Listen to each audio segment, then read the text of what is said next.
What's going on, everybody? It's your boy Jay Rich, back to bring you your MLB props for July the 7th. We have a big slate today. Not a full slate, but pretty big. Some great matchups, some good pitching, some bad pitching. There is a lot to go through today. I have a lot of names on my short list, so I'm going to dive into it fully. So let's get into it right now, not waste any time. Let's get into the picks. Overall, we're starting with the hottest hitter in baseball, Kyle Schwarber. My favorite player in baseball right now, Julio Rodriguez, Seiya Suzuki, Jack Sawinski, O'Neal Cruz, Brandon Drury, Tommy Edmond, Cesar Hernandez, and Manny Machado.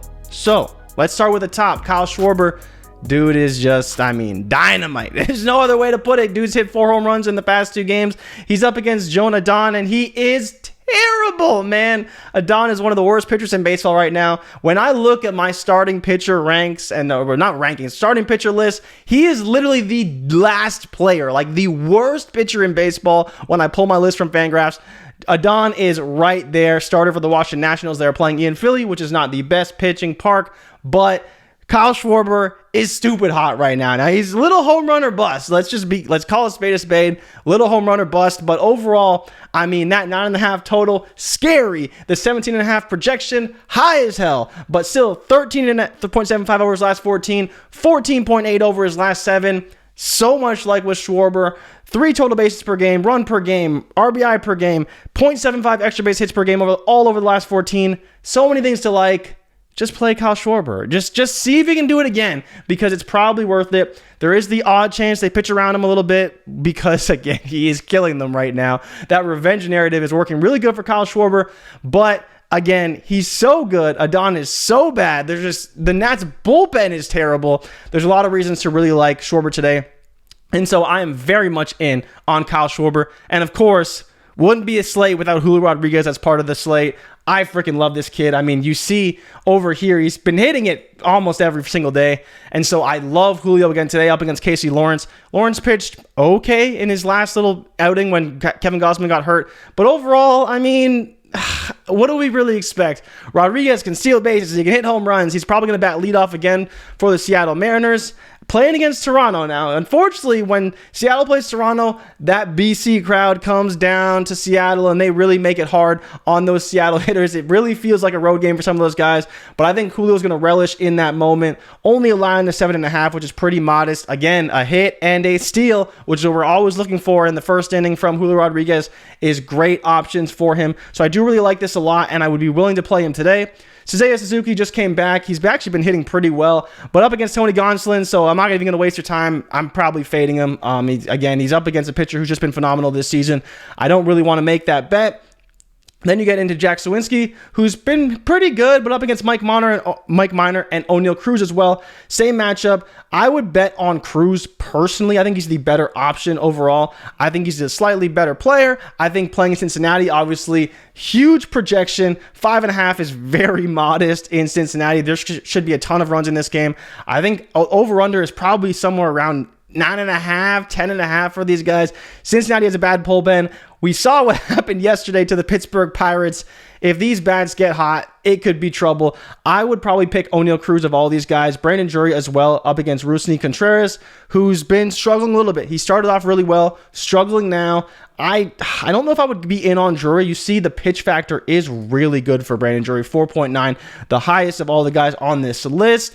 I don't hate it. I just don't love the 7.5 total, but he could definitely get it done. Do not get it twisted. I've been on Drury a lot this year. He usually has a suppressed total, but in this matchup, I don't love it. You could definitely play him. If you want to play him, be my guest. Not a bad play. I just like the 5.5 from O'Neal Cruz. I think he's in a great spot. I think this is a matchup he can exploit. So for me, I think I would be betting on Cruz personally if I had to place my money. And then you look at Tommy Edmond for an under. Tommy. What has been happening? Tommy, we were on you. You were playing so well. You're doing great. But you see over the last 14, 4.62. Over the last 7, 2.33. It has been tough sledding for Tommy Edmond. Now, he does bat in front of a fantastic lineup for the St. Louis Cardinals. But up against Spencer Strider today, you see that pitch value is not good. Minus 4.22. He may be very much overmatched by Spencer Strider. He does also have a 6.5 total, which is pretty high. You know, you see even Nolan Arenado 7.5, and I believe Paul Goldschmidt is an 8.5. Strider's been phenomenal this season. He's had a couple bad starts. Pitching at home, he's been pretty good as well. So I do think there's a chance that Edmond could go under, and I think he's going to be completely overmatched by Strider. And of course, he could maybe get it done. But overall, I just don't see a scenario where it's going to work out in your favor. If we're talking about range of outcomes, there's definitely a range of outcomes that is not in Tommy Edmonds' favor. And with how bad he's been lately, I think there's a really good shot he goes under. Then getting into Cesar Hernandez, who's been even worse. 0.67 fantasy points per game over the last 7 days, 3.25 over the last 14. He's just up against a terrible pitcher, and so that's the reason why I'm not going to take him today. Billy Falter, I mean, 1.39. What are we really going to do with this guy? I mean, he's probably god-awful. I've never watched him pitch. I don't know. Maybe he's all right, but I'm just not going to bet on that. Cesar could definitely go under. I mean, he may not even start for all we know, but overall, it's just not a scenario where I want to bet on the guy. And then Manny Machado. Manny Machado is really interesting here up against Logan Webb, who's been phenomenal. You see 0.67 pitch factor, 0.87 park factor, playing in San Diego.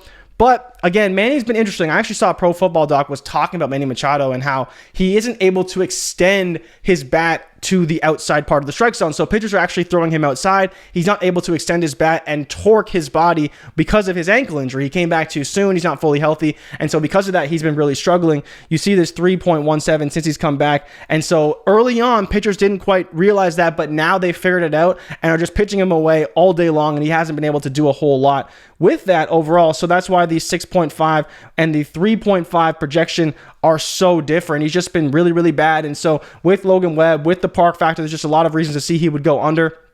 If it was for me, I'm looking at Schwarber. I'm looking at Julio. I don't mind O'Neal Cruz, and I'd probably be going under on Tommy Edmond or Manny Machado. Those are just the guys I think are in great spots right now. Those are the guys that I think have the best edges overall, and these are the reasons why I like them. So, as always, if you tell, give them hell, and if we fail, do not bail. I'll be back tomorrow with more picks last of the week because I'll be going to a wedding over the weekend, so you won't see any picks from me over the weekend, but I will be back on Monday for sure. But I will give you some picks tomorrow.